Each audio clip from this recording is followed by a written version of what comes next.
Kim Se-hyun berkata, apakah mereka ingin memberinya pelajaran? Gi-yong yang mendengarnya hanya tersenyum. Dia berkata akan membuat Kim Se-hyun menyesal. Dia kemudian menyuruh seluruh teman-temannya untuk menyerang Kim Se-hyun. Kim Se-hyun membahas ide miliknya kepada orang-orang yang ada di sana, yang seketika membuat teman-teman Gi-yong ketakutan. Namun Gi-yong meyakinkan mereka semua jika mereka tidak perlu takut, karena itu semua hanyalah gertakan semata. Melihat hal itu, Kim Se-hyun mengeluarkan tanduk kecil di kepalanya, sembari berkata jika dia bisa menghabisi 100 orang yang berada di bawah rank A. Mereka mulai menyerang Kim Se-hyun, akan tetapi tak berefek sama sekali. Kim Se-hyun pun menyerang balik mereka, hingga membuat semua yang ada di sana terkapar. Dia juga berkata jika rata-rata kekuatan miliknya berada di rank D. Namun, mereka tidak mempercayai hal itu dan menganggapnya sebagai sebuah kebohongan. Kim Se-hyun tidak peduli jika mereka mau percaya atau tidak, karena dia akan membuktikannya saat itu juga. Tanpa pikir panjang, Gi-yong dan teman-temannya kembali menyerang Kim Se-hyun. Meskipun tanpa pedangku, namun kalian semua bukanlah lawan yang sebanding denganku, ucap Kim Se-hyun. Setelah beberapa saat kemudian, seluruh teman-teman dari Gi-yong berhasil dikalahkan hingga menyisakan Gi-yong seorang. Namun, Gi-yong tak takut dan malah memprovokasi Kim Se-hyun. Kim Se-hyun menerjang dan ingin menghantam wajah Gi-yong dengan sangat keras. Namun, sesaat sebelum dia menghantam, Park Jin-sung menghentikannya. Kim Se-hyun yang menyadarinya terheran. Bagaimana bisa Park Jin-sung melakukannya, padahal jarak antar dirinya dan juga Park Jin-sung terbilang cukup jauh. Dia lalu menarik kerah baju dari Park Jin-sung dan bertanya, bagaimana bisa kau menghentikan pukulanku barusan? Park Jin-sung tak mengatakan apapun. Dia hanya terdiam, saling berhadapan dengan Kim Se-hyun. Mereka pun pergi meninggalkan Gi-yong dan juga teman-temannya di sana. Tak lama setelahnya, saat Park Jin-sung berada di sekolah, dia terlihat murung karena mimpi buruk yang baru saja dia alami semalam. Melihat hal itu, Kim Se-hyun bertanya, apakah ada sesuatu yang salah pada dirinya? Sembari tersenyum, Park Jin-sung hanya berkata, jika dia hanya kurang istirahat, itu saja. Park Jin-sung lanjut bertanya kemana mereka akan pergi. Kim Se-hyun juga tak mengetahuinya, karena hanya para sersan yang diberitahu oleh guru. Berpindah ke Gi-yong yang sedang berada di depan sebuah bank lokal. Di sana terlihat banyak sekali murid dari sekolah lain, dan para murid yang ada di sana sedikit mengejek Gi-yong dengan mengatakan jika mereka lebih memilih untuk melihat Kim Se-hyun, karena mereka mendengar jika dia sangat cantik dan juga jenius ketimbang melihat Gi-yong. Mendengarnya, Gi-yong sedikit marah kepada murid-murid yang ada di sana. Tak lama, seorang pria yang bernama Lee Sung-ha muncul.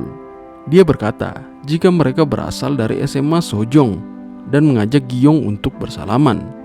Namun Gi-yong menyuruhnya untuk tutup mulut sembari menepis tangan dari Lee Sung-ha.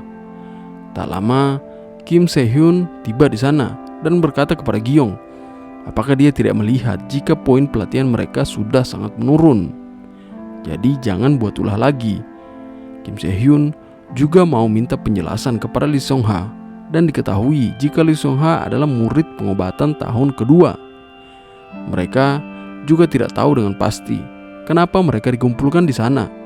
Mereka hanya mendengar jika mereka akan berbagi kelas kepada SMA HN. Tak lama, mereka masuk ke dalam bank tersebut dan disambut oleh satpam yang ada di sana. Kim Se-hyun lalu memberitahu Lee Sung-ha untuk membagi kelas miliknya menjadi 4 bagian dan menaruh mereka ke dalam skuad sementara, karena mereka harus memberikan kesan yang baik terhadap bank tersebut. Salah seorang pegawai bank lalu menawarkan kopi kepada Kim Se-hyun, karena terlihat sangat menginginkannya Kim Se-hyun sampai melupakan pedang miliknya. Setelah itu, Park Jin-sung merasa jika orang-orang yang berada di sana terlalu santai. Tak lama, datanglah Lee Sung-ha menyapanya yang seketika membuatnya terkejut.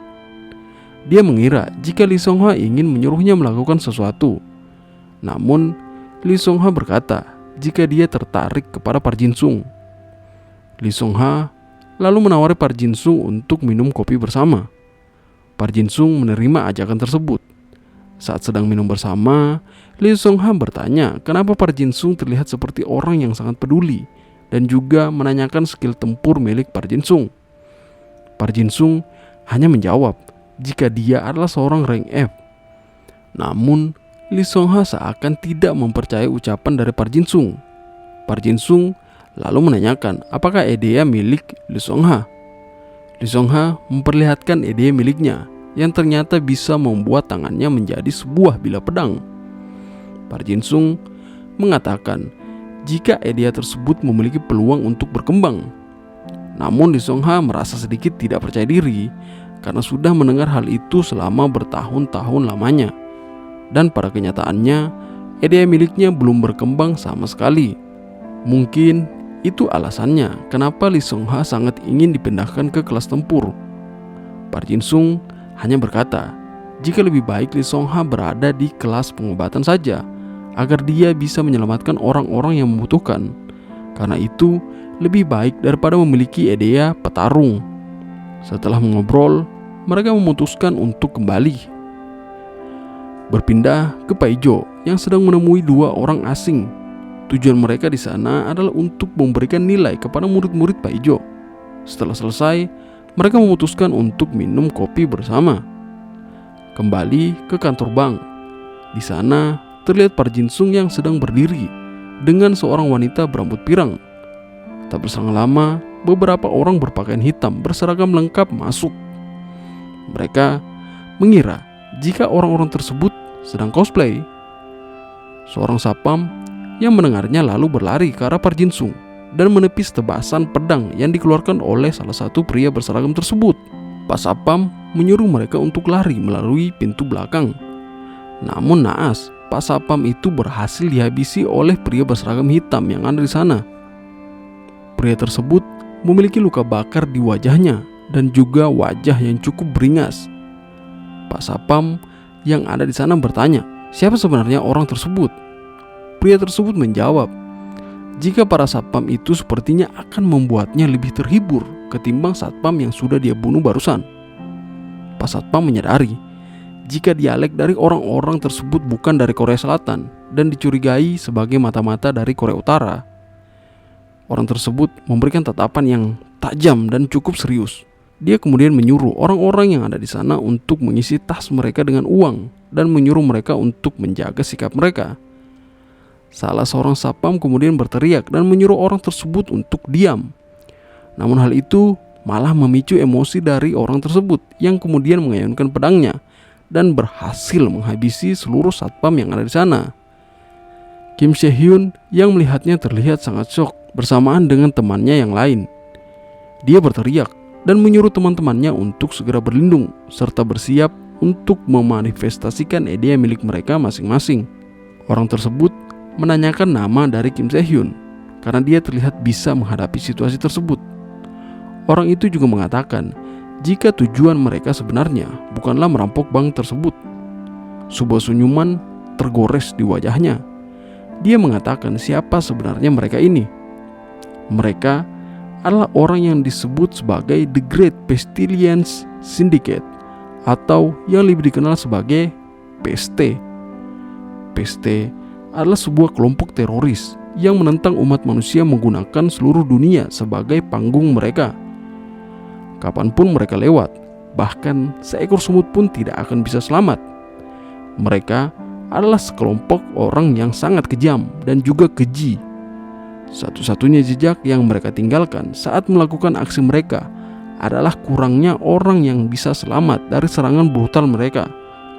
Orang-orang yang ada di sana kemudian terkejut mendengar nama grup teroris yang paling ditakuti di seluruh dunia tersebut disebutkan. Mereka kemudian ingin memberikan seluruh uang yang ada di bank tersebut. Namun Kim Se Hyun berdiri. Dia mengeluarkan tanduk ide miliknya sembari menyuruh seluruh orang yang ada di sana untuk tetap tenang. Lelaki tersebut kemudian merasa jika dia mengenali tanduk dan juga rambut putih Kim Se Hyun. Kim Se Hyun kemudian berkata, baguslah, Kalau kau tahu keluargaku, kurasa ini akan menjadi mudah bagiku. Kuda-kuda dia persiapkan. Kim Se Hyun lantas menantang pria tersebut untuk baku hantam.